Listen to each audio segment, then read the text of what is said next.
Karibu sana. Leo I want to speak about SHA. SHA is working.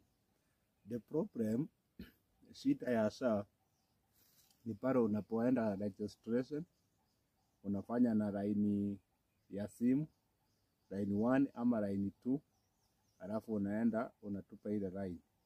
Ukienda katika huduma huwezi hudumiwa.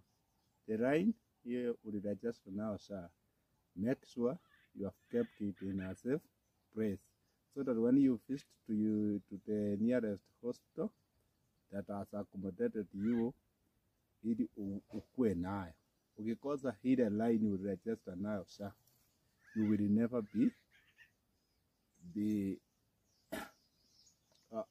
hautaweza kuhudumiwa kwa sababu you don't have that line.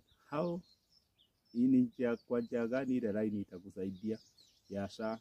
Ukiwa na ile line ya SHA ambayo uliregister nayo, ukifika katika kituo cha afya, wanaweka katika system namba ya kitambulisho yako.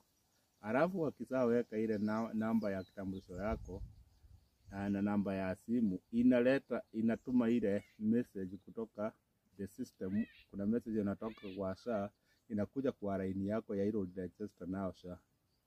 Kama hutakuwa nao katika kituo chako cha afya, jua ya kwamba you will not get the service that is rendered at the nearest hospital.